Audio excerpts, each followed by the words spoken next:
अस्सलाम वालेकुम viewers, rich Pakistan का नया एपिसोड लिए मैं हूं आपका मेजबान अब्दुर्रहमान। आइए डिस्कस करते हैं आज की दो इंटरेस्टिंग न्यूज। पाकिस्तान के सबसे तवील पुल को कब्ल अज़ वक्त मुकम्मल करने के अहकाम जारी कर दिए गए हैं।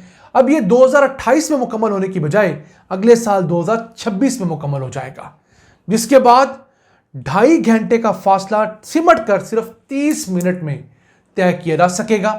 मजमूई तौर पर इस प्रोजेक्ट की जो लेंथ है वो 35.5 किलोमीटर है। इस अहम खबर को डिस्कस करेंगे।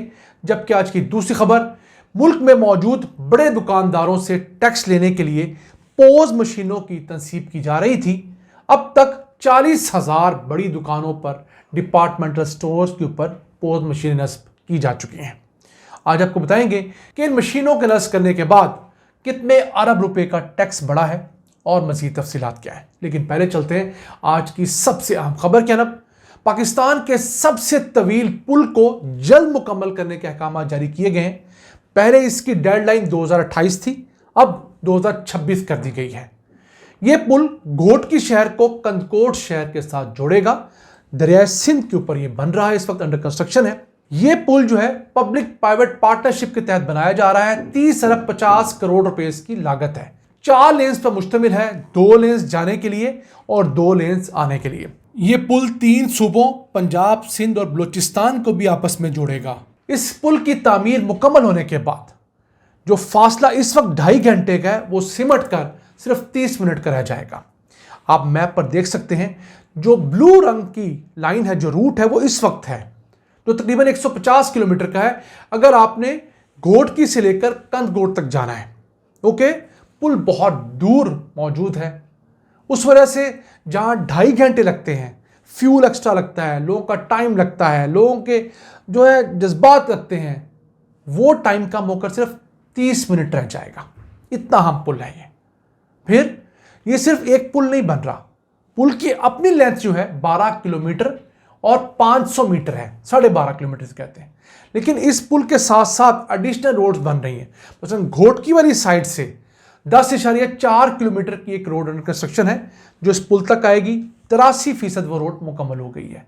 फिर दूसरी तरफ कंदकोट वाली साइड से शहर से 8.1 किलोमीटर तक की रोड बन रही है। 72% वो भी कंप्लीट है जो इस रोड तक आएगी। फिर इसके साथ साथ एक थल लिंक रोड है जो 4.5 किलोमीटर की है। तो मजमूई तौर पर यह पूरा प्रोजेक्ट जो है उसमें 35.55 किलोमीटर की रोड्स और पुल ज़ेरे तामीर है। चूंकि इस साल सैलाब आया तो इसकी कंस्ट्रक्शन रोक दी गई थी। कुछ वहाँ पर कच्चे के डाकुओं की तरफ से प्रॉब्लम आ रही थी। अब उन चीज़ों को सॉर्ट आउट कर लिया गया है और ऐलान किया गया है कि फौरी तौर पर इस पर कंस्ट्रक्शन शुरू की जाए ताकि अगले साल के अंदर अंदर ये मुकम्मल तौर पर ऑपरेशन हो जाए। इस जो पुल है उसके लिए जो ज़मीन दरकार थी, इर्द गिर्द लोगों की प्राइवेट लैंड थी, उसके लिए भी 884 मिलियन रुपए दे दिए गए हैं। जो लोग सिंध में रहते हैं, जिनको आइडिया, उनको बताते चलें कि गुड्डू बैराज जो है उससे 60 किलोमीटर नीचे आप कराची की तरफ जाएं तो ये पुल वाक़ होगा। अब इस पुल की तामीर के लिए कोई 732 पाइल्स यानी पिलर्स तामीर होने थे जिनके ऊपर पुल ने बनना था। तो 732 में से 379 मुकम्मल हो गए। 50% से ज़्यादा जो पाइल्स वर्क है वो मुकम्मल हो चुका है। फिर 360 के करीब शार्ट्स भी मुकम्मल हो चुकी हैं। तो एक अच्छा प्रोजेक्ट है जो कि सिंध हुकूमत पब्लिक प्राइवेट पार्टनरशिप के तहत बना रही है।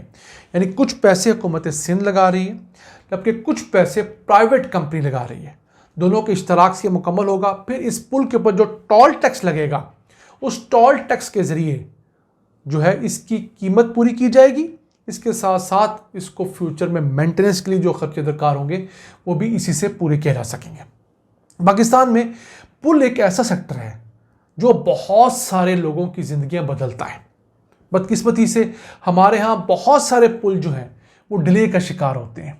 इसी तरह का एक पुल तौसा के करीब है, दरिया सिंध के ऊपर। कई सालों से वो पुल तो मुकम्मल है लेकिन उसको दोनों तरफ से जोड़ने वाली रोड जो है वो अभी भी अंडर कंस्ट्रक्शन है। वहाँ के लोग अभी भी शिकवा कर रहे हैं कि जनाब अगर आपने पुल मुकम्मल कर दिया है तो उसकी अप्रोच रोड्स हैं वो तो काइंडली ठीक कर दीजिए ताकि लोगों की आमदरफ्त शुरू हो सके। न जाने क्यों हम लोग हाथी गुजार देते हैं और उसकी दुम पकड़कर बैठे रहते हैं और फिर हम कहते हैं कि इलाकों में तरक्की नहीं हो रही। हमें प्रोडक्ट्स वो शुरू करने चाहिए जिनके लिए हमारे पास बजट हो, ताकि एक प्रोडक्ट शुरू हो, कम से कम टाइम में मुकम्मल हो, उसकी कॉस्ट बढ़े ना और हुकूमत आवाम को वाकई रिलीफ देने में कामयाब भी हो। आइए चलते हैं आज की दूसरी अहम खबर की तरफ। FBR ने मुल्क भर में बड़ी दुकानों के ऊपर पोज मशीनें लगाने का प्रोग्राम शुरू किया था। अब तक 40,000 बड़ी दुकानों के ऊपर ये पोज सिस्टम नस्ब कर दिए गए हैं। ये बड़े बड़े डिपार्टमेंटल स्टोर्स हैं, नेशनल चेन्स हैं, कपड़ों की, जूतियों की, लेदर गारमेंट्स वगैरह की तमाम। इसके अलावा ऐसी दुकानें जिनका बिजली का बिल ज़्यादा आता है या जिनका रकबा बहुत ज़्यादा है, उनके ऊपर ये पोज मशीनें नस्ब की जा रही, जिन्हें Tier 1 के रिटेलर्स कहा जाता है। वैसे मुल्क भर में इनकी तादाद 1,05,000 है। उनमें से 40,000 पे लग गई है मशीनें, यानी कि 38% मशीनें लग चुकी हैं। इसका फ़ायदा क्या हो रहा है? इसका फ़ायदा ये हो रहा है कि पिछले साल जो सेल्स टैक्स कलेक्शन है उसमें 40% इजाफा देखा गया है। जो पहले 295 अरब रुपए थी, वो पिछले साल बढ़कर 414 अरब रुपए हो गई है। अब इन मशीनों की तनसीब से इन दुकानों के ऊपर जैसे ही कोई ख़रीदार पेमेंट करता है, कैश की सूरत में, कार्ड की सूरत में, तो फौरी तौर पर जो रसीद निकलती है उसका तमाम डाटा FBR के पास उसी वक्त चला जाता है। उससे होता क्या है? एक तो जितने पैसे बतौर टैक्स इन दुकानदारों ने हम कंज्यूमर से चार्ज किए होते हैं, वो फौरी तौर पे FBR को पता लग जाता है।